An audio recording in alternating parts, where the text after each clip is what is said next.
Laws, business laws शुरू करें।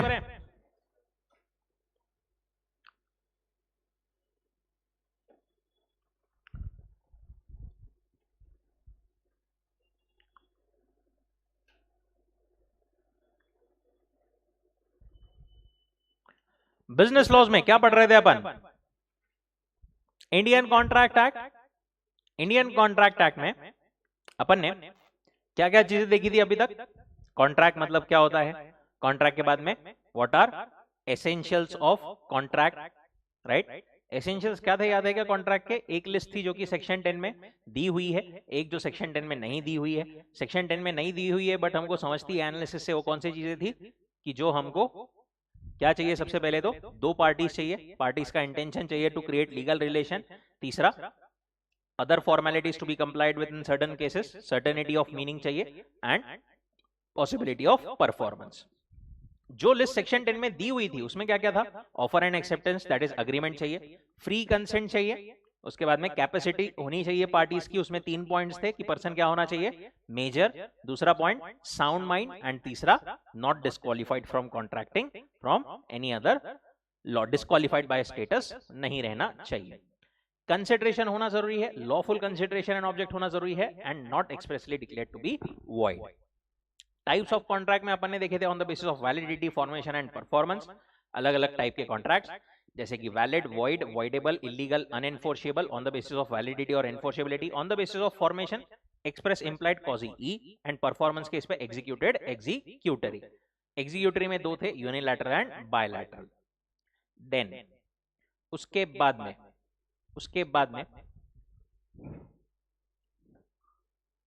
बाद में अपन ने जो है क्या देखा था? प्रपोजल या ऑफर। उसमें 4 एलिमेंट्स कौन से? सबसे पहले तो दो पार्टीज चाहिए, एक करने वाला ऑफर, दूसरा जिसको ऑफर किया जा रहा है। जो ऑफर कर रहा है उसको क्या बोलते हैं? प्रॉमिसर और ऑफरर और proposer.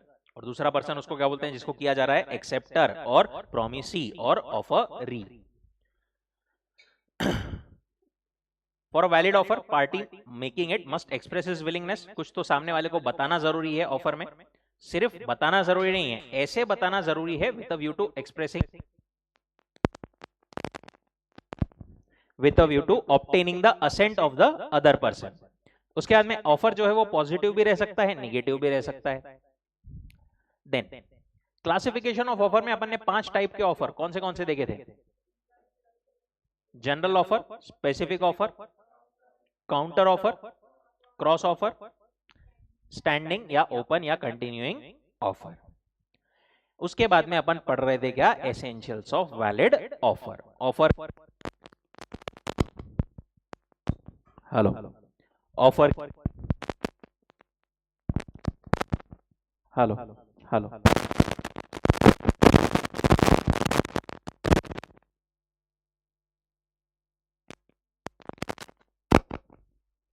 Hello, hello, hello. Offer के भी कुछ एसेंशियल्स थे, राइट? ये एसेंशियल एलिमेंट्स होना जरूरी है तभी उसको अपन एक वैलिड ऑफर बोल सकते हैं। उसमें पहला पॉइंट देखा था कि offer must be capable of creating what? Legal relations. दूसरा जो ऑफर है वो कैसा होना चाहिए? Certain, definite and not vague. तीसरा, it must be communicated to the offeree. Offeree को कम्युनिकेट होना जरूरी है, बिना जाने अगर ऑफरी ने एक्सेप्ट कर लिया तो क्या वो वैलिड रहेगा? नहीं रहेगा। उसके बाद में with a view to obtaining the assent of other party. कैसे बोलना चाहिए ऑफर को? With a view to obtaining the assent of the other party. Next point, it may be conditional. देखो ऑफर जो है ना वो कंडीशनल रह सकता है, एक्सेप्टेंस कंडीशनल नहीं रह सकता। अगर एक्सेप्टेंस कंडीशनल रहा तो वो क्या हो जाएगा? एक्सेप्टेंस कंडीशनल रहा, एक्सेप्टेंस कंडीशनल रहा तो वो क्या बन जाएगा? काउंटर ऑफर बन जाएगा। याद आ रहा है क्या कल का? वो राजू ने कचरा सेठ को पूछा था कि क्या आप 4000 में खरीदोगे? उसने कंडीशनल एक्सेप्टेंस दिया था, खरीदूंगा बट 150 रुपए में। वो क्या बन गया था? काउंटर ऑफर बन गया था। पर ऑफर तो एक्सेप्टेंस कंडीशनल नहीं रह सकता, पर ऑफर जो है वो कंडीशनल रह सकता है। वहां पर वो लाइन लगे तो लिख लो, acceptance can not be conditional but offer can be conditional.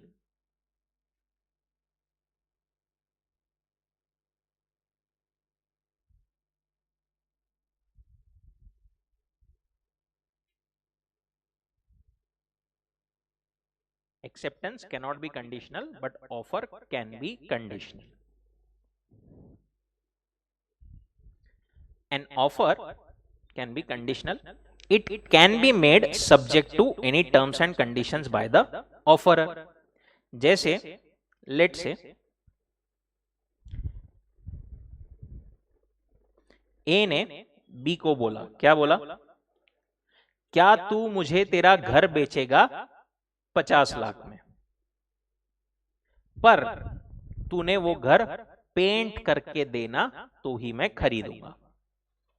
Right? Conditional offer, completely valid. यहां पर अगर ये बोलता था, लेट्स से बी ए को बोलता था, क्या तू मेरा घर खरीदेगा 50 लाख में, ठीक है, ए बोलता था ठीक है खरीदूंगा, पर अगर तू पेंट करके देगा तो ये क्या हो जाता था? Counter offer. बट यहां पर इसने खुद ने ही बोला कि क्या तू मुझे तेरा घर बेचेगा और 50 लाख में और पेंट करके बेचेगा तो ही मैं लूंगा। दिस इज कंडीशनल ऑफर, ये कंप्लीटली वैलिड रहेगा। ऑफरर में ask for payment by RTGS या एनईएफटी, राइट? क्या तू मेरे गुड्स खरीदेगा, बट पेमेंट तू जो करेगा वो आरटीजीएस, एनईएफटी या गूगल पे ऑनलाइन मोड से करना पड़ेगा तेरे को। This is treated as valid. कहां किधर गए? Offeree will have to accept all the terms of the offer, otherwise contract will be treated as invalid. और ऑब्वियसली जो ऑफर जो कंडीशनल किया गया है उसको वैलिड कॉन्ट्रैक्ट बनने के लिए ऑफर ही जो है उसने कंडीशंस के साथ में ही एक्सेप्ट करना पड़ेगा, बरोबर? अगर वो एक्सेप्ट ही नहीं करेगा कंडीशंस को तो ऑब्वियसली एक्सेप्टेंस होगा ही नहीं और कॉन्ट्रैक्ट बनेगा ही नहीं। Next, offer should not contain a term non compliance of which would amount to acceptance. देखो एग्जांपल समझो और वापस फिर वो लाइन पढ़ो। ए ने बी को बोला, क्या तू तेरा मोबाइल मुझे बेचेगा 5,000 में, अगर तूने मेरे को आंसर नहीं दिया तो मैं समझूंगा कि तू रेडी है मेरे को बेचने के लिए। राइट? ऐसी टर्म, इस तरीके से ऑफर देना is not a valid offer. अब वो लाइन पढ़ो वापस। Offer should not contain a term non compliance of which would amount to acceptance. तूने ऐसा नहीं किया तो मैं समझूंगा तूने एक्सेप्ट कर लिया। This is not a valid offer. तू तेरी टू व्हीलर 4 दिन में और किसी को बेच दे, अगर तूने नहीं बेचा तो मैं समझूंगा तूने मेरे को बेच दिया। Again not a valid offer. Thus, one cannot say that if acceptance is not communicated by a certain time, the offer would be considered as accepted. अगर तूने मुझे acceptance 4 दिन में नहीं दिया तो मैं समझूंगा तूने acceptance कर लिया। ऐसा कोई भी तरीके की term is not valid. Next, offer may be either specific or it can be general. ये तो ऊपर ही देखा अपन ने। ऑफर स्पेसिफिक भी रह सकता है, जनरल भी रह सकता है। स्पेसिफिक मतलब टू अ स्पेसिफिक और स्पेशल पर्सन को जो दिया जाता है, और जनरल मतलब to a public at large. Offer can be made to either public at large और टू स्पेसिफिक पर्सन। ऑफर जो है वो एक्सप्रेस भी रह सकता है, इंप्लाइड भी रह सकता है। ये भी अपन ने एक्सप्रेस इंप्लाइड कॉन्ट्रैक्ट्स में देखा था। एक्सप्रेस तरीके से ऑफर मतलब आपने बोल करके लिख करके कुछ तो भी दे दिया specifically, that is express contract. Implied offer कैसा रहेगा? जैसे कुली का एग्जाम्पल देखा था अपन ने, कुली आपका सामान उठा करके ले जाना चालू कर दिया, that was implied offer from the coolie, और आपने उसको रोका नहीं, that was implied acceptance by you. वैसे ही boy starts cleaning the car as it stops on traffic signal. Traffic signal पे आपने देखा होगा बहुत बार वो बच्चे आकर के क्लीन करना चालू कर देते हैं गाड़ी वगैरह को। तो वो जो बॉय आकर के क्लीन करना चालू करता है, it is like a implied offer. आप रोक सकते हो उसको, जनरली रोक देते हैं लोग, राइट? पर आपने अगर नहीं रोका तो आइडियली कॉन्ट्रैक्ट के हिसाब से देखे तो क्या होता है, वो एक्सेप्टेंस माना जाता है, और उसने जो किया था वो इंप्लाइड ऑफर माना जाता है, and you have to pay him.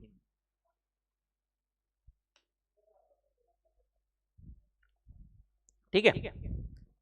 Next, offer is different from mere statement of intention, an invitation to offer, a mere communication of information, a prospectus and a advertisement। इसमें एक point पहले अपन पढ़ते हैं, फिर बाद में दूसरा एक कॉन्सेप्ट पढ़ना है, वो उसके बाद में फिर वापस आएंगे। पहला पॉइंट, पहले एक दो पॉइंट, ऑफर जो है it is different from intention and announcement. अपनी सिर्फ इंटेंशन बताना it is not an offer, कोई अनाउंसमेंट करना इज नॉट एन ऑफर। जैसे एक फादर ने अपने सन को क्या बोला, सोच रहा हूं मेरी पूरी जायदाद तेरे नाम कर दूं। Is it a offer? No, this is just a intention. An announcement to give scholarship to children scoring more than 95% in 12th board, जो भी लाएगा 12th बोर्ड में 95% से ज्यादा, उसको हम जो है स्कॉलरशिप देंगे। बट क्या, कितनी, क्या, बाकी कुछ चीजें डिस्क्लोज वहां पर नहीं है। It is again a announcement, nothing else. आप कार के शोरूम में गए और बोला सावधान मैं कार खरीदने वाला हूं, this is just what? Announcement. क्या ये ऑफर है क्या? स्पेसिफिक किसी पर्सन को बोला क्या कि आप ये मुझे कार बेचोगे क्या? नहीं, this is not a offer. Second important, इस पे एक बार क्वेश्चन आया हुआ है, offer must be distinguished from an answer to the question. इसमें एक्चुअली केस लॉ ही है पूरा, हार्वी वर्सेस फेसी इनकी कहानी है। सुनो कहानी। एक थे मिस्टर हार्वी, एक थे मिस्टर फेसी। नाम ईज के लिए अपन लेते हैं ए और बी। ठीक है। क्या हुआ, मिस्टर ए ने मिस्टर बी को एक टेलीग्राम भेजा। मिस्टर बी के पास में एक प्रॉपर्टी थी, ऐसा हॉल वगैरह जो रहता है ना, वो प्रॉपर्टी थी। मिस्टर ए ने मिस्टर बी को एक टेलीग्राम भेजा, वो टेलीग्राम में 2 क्वेश्चंस पूछे। कौन से 2 question? Telegram asked the defendant 2 questions, will you sell us Bumper Hall Pen? Bumper Hall Pen मतलब ये प्रॉपर्टी, पेन मतलब वो ये वाला पेन नहीं, pen is the property here. ठीक है। Will you sell us Bumper Hall Pen and telegraph lowest cash price? क्या आप हमें बेचोगे? विल यू सेल, और दूसरा लोएस्ट प्राइस बताओ। ठीक है। अब बी ने जो है वो टेलीग्राम का रिप्लाई किया, पर उसने सिर्फ सेकंड क्वेश्चन का आंसर दिया। हाँ, रिप्लाई में उसने क्या बोला, लोएस्ट प्राइस जो मैं एक्सेप्ट करूंगा वो कितनी रहेगी? The lowest price for Bumper Hall Pen is 900 pounds. ठीक है, 900 पाउंड्स। उसने ये वाले क्वेश्चन का आंसर दिया है क्या, विल यू सेल का?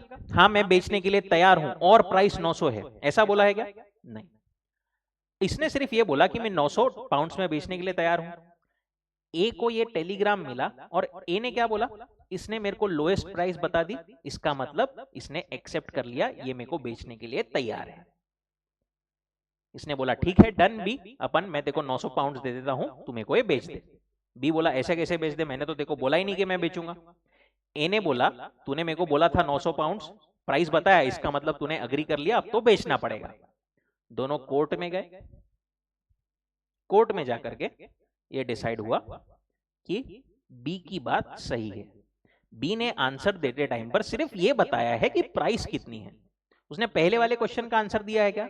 नहीं, तो यहां पर कोई ऑफर का एक्सेप्टेंस नहीं हुआ है। ठीक है।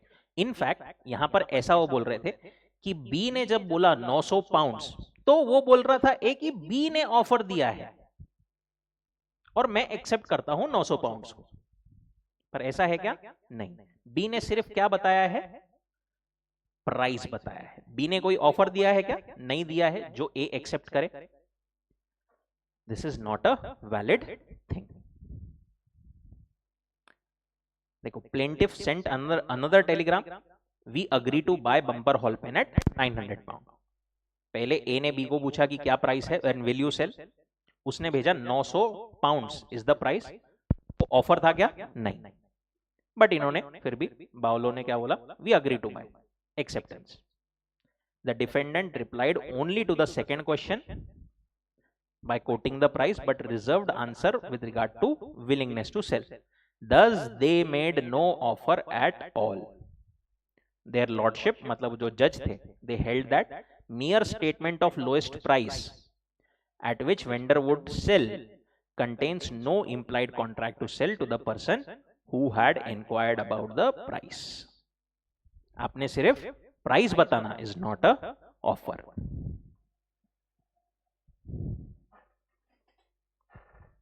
यही डिसीजन हुआ था एक और केस में, मैकफर्सन वर्सेस अपन्ना में, where the owner of property has said that he would not accept less than 6000। एक पर्सन ने बोला मैं 6000 से नीचे तो इसको नहीं बेचूंगा। सामने वाली पार्टी बोली ओके डन, 6000 में मैं खरीदने के लिए तैयार हूं, अपना कॉन्ट्रैक्ट डन। क्या ये वैलिड है? नहीं। उसने सिर्फ ये बताया है मैं 6000 के नीचे नहीं बेचूंगा, ऑफर नहीं दिया है, but indicated only invitation to offer. Invitation to offer क्या है वही अपने को आगे देखना है। एक और चीज, लेट से आप रास्ते पे से जा रहे थे, भेलपुरी खा रहे थे,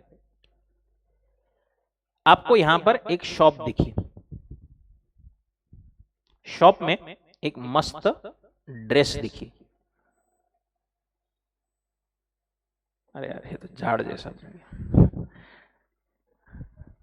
ड्रेस कैसा ड्रेस कैसा रहता है यार, हैंगर पे बने हुआ ऐसा कुछ तो भी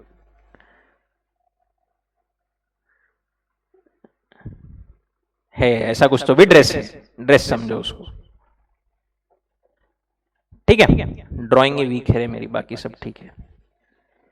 ड्रेस जो है ऐसा था, ड्रेस पे प्राइस टैग लगा हुआ था 500 रुपीज। आपको ये दिखा, आपको दिखा यार 500 रुपीज के हिसाब से तो बेस्ट ड्रेस है, मस्त एकदम, अच्छा भी लग गया, खरीदना है।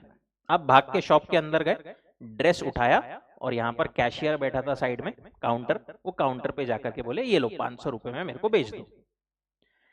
वो कैशियर ने क्या बोला आपको?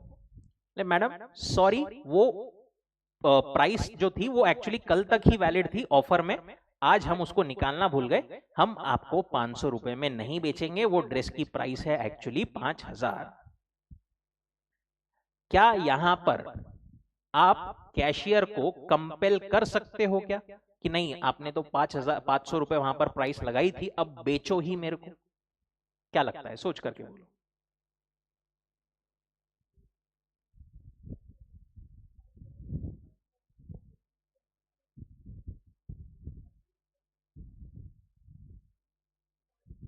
बोल सकते हैं। टैग नहीं निकाला, टैग नहीं निकाला तो मतलब उसने क्या किया है, आपको प्राइस बताया है उसने, उसने आप खरीदोगे क्या ऐसा ऑफर दिया है क्या? उसने सिर्फ क्या किया है, प्राइस बताया है। और ऊपर अपन ने क्या पढ़ा, सिर्फ प्राइस बताना कोई चीज की, क्या वो ऑफर है? नहीं है। कैशियर इसको मना कर सकता है। आप कोई भी दुकान वगैरह पे जाओ, कहीं पर भी मॉल में, अगर कैशियर आपको मना कर दे, लीगली आपके पास में कोई, आपने ऐसा मॉल में से आइटम देखा इस पे तो प्राइस टैग ये लगा हुआ है, तो आप वहां पर उसको कंपेल नहीं कर सकते कि अब बेचो ही। प्रैक्टिकल वर्ल्ड में जो होता है ठीक है, दैट इज डिफरेंट थिंग, मतलब हम नहीं तो अपन लड़ाई करने पे आ जाते हैं वहां पे, बट लीगली ऐसा जो है वो होता है, ठीक है। जो चीजों पे एमआरपी वगैरह रहती है उस पे तो ठीक है, बाय लॉ वो एमआरपी से ज्यादा बेच ही नहीं सकते, बरोबर, वहां पर ठीक है। बट अदरवाइज ड्रेस वगैरह ऐसी चीजों पर जिसका प्राइस एग्जैक्टली अपन फिक्स नहीं रहता, वहां पर वो चाहे तो आपको इसको बिल्कुल मना कर सकता है कि मैं 500 में नहीं बेचूंगा। Quoting the price of a product does not constitute it as offer, ठीक है। It is only an invitation to offer. अब ये इनविटेशन टू ऑफर क्या है, उसके लिए थोड़ा नीचे आते हैं। ये यहां पर what is invitation to offer. देखो दो चीजें अभी तक जो अपन पढ़ रहे थे वो क्या था, ऑफर। एक और चीज होती है invitation to offer. Invitation to offer क्या है, ये ऑफर के पहले, हर बार इनविटेशन हो जरूरी नहीं है, बट कभी कभी क्या होता है ऑफर के पहले देयर इज सम स्टेटमेंट और सम एक्सप्रेशन बाय अ पर्सन जिसका इंटेंशन क्या रहता है, सिर्फ नेगोशिएशन करना या आगे और कुछ बातचीत करना, दूसरे लोगों से ऑफर ऑब्टेन करना। उसके बाद में फाइनल ऑफर होता है एंड उसके बाद में एक्सेप्टेंस होता है। Invitation to offer, an offer should be distinguished from an invitation to offer. For example, कल अपन ने एक एग्जाम्पल देखा था टेंडर का। ए को कुछ काम करवाना था, ए ने क्या किया, टेंडर निकाला, बोले कौन ये काम करने के लिए तैयार है।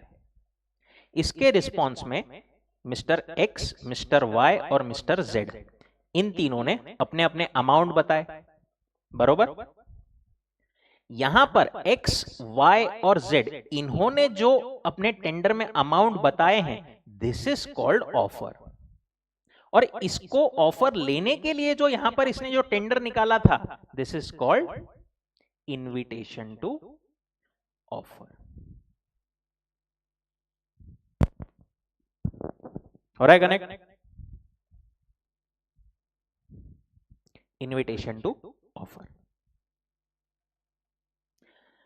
सो अगर डेफिनेशन वाइज देखें अपन, तो ऐसा कोई स्टेटमेंट जिसमें कि डायरेक्ट फाइनल विलिंगनेस नहीं बता रहे हो आप कि अपने को कॉन्ट्रैक्ट में एंटर करना है, अभी सिर्फ कुछ तो एक स्टेटमेंट दे रहे हो, उसके बेसिस पर अभी नेगोशिएशन करना है, बातचीत करना है और बाद में एक फाइनल ऑफर निकलेगा।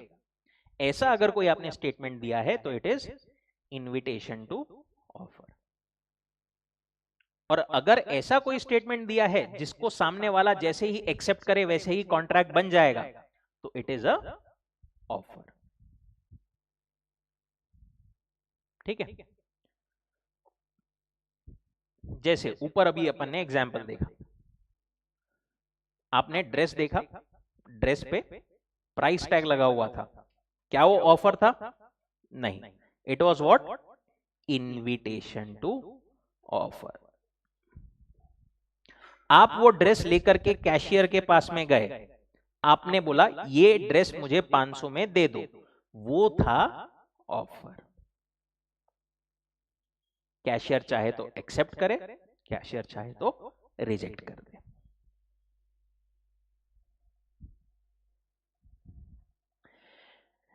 An offer is definite and capable of converting an intention into contract, whereas invitation is only a circulation of an offer. It is an attempt to induce offers and precedes a definite offer. सोच करके बताओ, obviously जहां पर भी invitation to offer है तो वहां पर ऑफर पहले आएगा या इनविटेशन पहले आएगा? ऑब्वियसली इनविटेशन पहले आएगा, उसके बाद में ऑफर आएगा। An invitation to offer is an act precedent to making an offer. Acceptance of an invitation to an offer does not result in the contract. आपने इनविटेशन टू ऑफर सिर्फ accept किया, उसका मतलब कॉन्ट्रैक्ट बन जाएगा क्या? नहीं, इनविटेशन टू ऑफर के बाद में ऑफर होगा, ऑफर के बाद में फिर एक्सेप्टेंस होगा और फिर कॉन्ट्रैक्ट बन पाएगा। And only an offer emerges in the process of negotiation. जैसे और एक एग्जांपल, आपने कहीं पर न्यूज़पेपर वगैरह में ध्यान से, न्यूज़पेपर पढ़ता है क्या कोई आज के तारीख में? यानी मतलब आज के तारीख में बहुत लोग, मैं भी पढ़ता हूं, आप में से कोई पढ़ता है क्या? न्यूज़पेपर वगैरह में या बोर्ड वगैरह पर ऐसी कोई एडवर्टाइजमेंट देखी होगी आपने, टू लेट, भाड्याने देणे आहे, राइट? देखा है क्या? वहां पर सिर्फ इतना ही लिखा हुआ रहता है, टू लेट, भाड्याने देणे आहे, बाकी कुछ ज्यादा और डिटेल्स नहीं लिखी हुई रहती। वो क्या रहता है? Invitation to offer. ये देख करके अगर आपको स्पेस या वो चीज चाहिए तो फिर आप जाते हो ओनर के पास में, उसको बोलोगे कि क्या भाई कैसा क्या भाड़ा है, उसके बाद में डिसाइड होगा। आप बोलोगे ये हाउस या फिर ये फ्लैट मुझे दे दे 10,000 के रेंट में, राइट, और वो आप ऑफर दोगे, वो सामने वाला चाहे तो एक्सेप्ट करे चाहे तो रिजेक्ट कर दे, बरोबर। When a person advertises books to sell or houses to let, there is no offer. Such advertisements are offered to negotiate offers or to offer to receive offers to ascertain whether a particular statement amounts to offer or invitation offer. अब देखो, offer और invitation to offer, इन दोनों में difference कैसे समझा जाए, फिर कैसे समझेंगे अपन की ऑफर? वैसे तो कॉन्सेप्चुअली अपने को समझ गया, पर मेन टेस्ट जो है वो क्या बोलते हैं, इंटेंशन की रहेगी।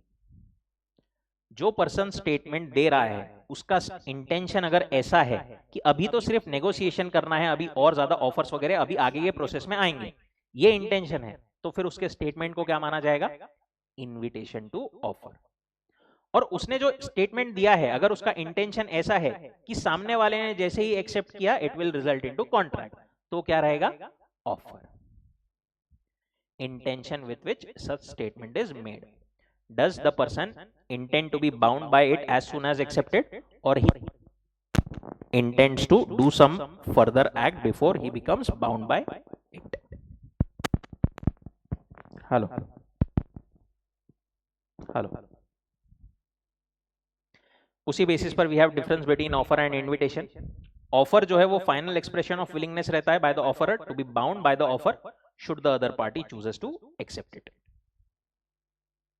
On the other hand, offer made with intention to negotiate or offer to receive offer are known as invitation to offer, where a party without expressing final willingness proposes certain terms on which he is willing to negotiate, only invites the other party to make an offer. यहाँ पर कोई final intention नहीं रहता है। Again ऊपर का ही paragraph नीचे वापस बोला, hello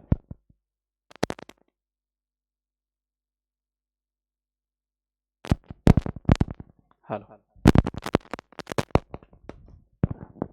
test would be intention with which such statement is made.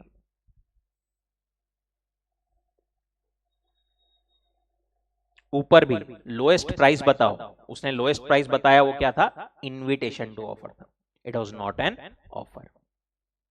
Thus, intention to be bound is important factor to be considered in deciding whether statement is offer or an invitation to offer. अब invitation to offer के और ज्यादा अपने को यहाँ पर नीचे examples दिए हुए हैं। Display of goods for sale in shop Windows, ये तो एग्जांपल देखा अपन ने, शॉप में डिस्प्ले किए हुए गुड्स प्राइस वगैरह लगा करके। प्रोस्पेक्टस बाय अ कंपनी, देखो प्रोस्पेक्टस पता है क्या, कंपनी जब भी कंपनी को पैसे लेना रहता है ना, लोगों से पैसा इनवाइट करना रहता है, लोगों से पैसा लेना रहता है, तो इसको एक डॉक्यूमेंट इशू करना पड़ता है, प्रोस्पेक्टस। जैसे आपका कॉलेज का प्रोस्पेक्टस रहता है ना, कॉलेज का प्रोस्पेक्टस या स्कूल का या किसका प्रोस्पेक्टस देखा है क्या, कॉलेज का स्कूल का देखा ही होगा। उसमें आपके डिटेल्स वगैरह लिखे रहते हैं कॉलेज के बारे में, हमारे यहाँ पर ऐसा होता है, हमारे यहाँ पर वैसा होता है। बस वही वैसा ही कंपनी भी देती है, हमारे यहाँ पर ऐसा ऐसा है, हम ये बिजनेस करते हैं, इसके बेसिस पर हम आपको इतने इतने पैसे डिमांड कर रहे हैं, आप चाहे तो हमारे कंपनी में इन्वेस्ट कर सकते हो। ये प्रोस्पेक्टस जो है वो क्या है, इनविटेशन है या ऑफर है, इनविटेशन। इसके बेसिस पर लोग इनको पैसा देंगे, वो ऑफर है, कंपनी चाहे तो एक्सेप्ट करे चाहे तो रिजेक्ट करे। एडवर्टाइजिंग ऑक्शन सेल्स, मतलब ऑक्शन की एडवर्टाइज देना, ऑक्शन मतलब नीलामी, राइट, ऑक्शन की एडवर्टाइज देना कि भाई लेट से 25 तारीख को यहां पर XYZ जगह पर 10 बजे ऑक्शन है, this is invitation to offer. उसमें ऑक्शन में लोग आएंगे, बिडिंग करेंगे, वो बिडिंग क्या रहेगा, ऑफर रहेगा। Quotation of prices sent in reply to query regarding price, ये क्या बोल रहे हैं, टेंडर। टेंडर का जो एग्जांपल देखा ना अपन, quotation of prices sent in reply to query regarding price, prices पूछने के लिए टेंडर्स या कोटेशन मंगाए जाते हैं, वो सब। उसी बेसिस पर हमको लास्ट में offer and invitation to offer का डिफरेंस दिया हुआ है, ऊपर का सब कुछ समराइज फॉर्म में। ऑफर मतलब क्या? Final expression of willingness to be bound by the offerer should the other party chooses to accept it. But invitation क्या है? Without expressing his final willingness proposes just certain terms on which he is willing to negotiate. Intention offer में क्या रहती है? To be bound as soon as the other person accepts it. और invitation में क्या है? Intention is just to negotiate, negotiating further terms. Sequence पहले कौन आएगा? Invitation to offer can not be an act president to invitation, but invitation is always an act president to offer. ठीक है, ऊपर का जो एक पॉइंट रह गया है बस वो कंप्लीट करते हैं। Invitation to make an offer और टू डू बिजनेस, वही नीचे वाला पॉइंट के रेफरेंस में क्या बोल रहे हो कि अगर इनविटेशन टू ऑफर रहा तो उसको हम ऑफर नहीं मान सकते। Person making the invitation does not make an offer, rather invites the other party to make an offer. वहां पर ऑब्जेक्टिव क्या रहता है उनका? To send out invitation that is willing to deal with any person who on the basis of such invitation is ready to enter into contract with him subject to final terms and condition. अब यहां पर जो है अपने को जो case law दिया है हैरिस वर्सेस निकरसन, इसकी भी कहानी सुन लो एक बार। अपन ने जो एडवर्टाइजिंग ऑक्शन सेल्स का देखा ना, उसी का है। क्या हुआ था? मिस्टर एक्स को अपनी कुछ चीजें बेचना था ऑक्शन से।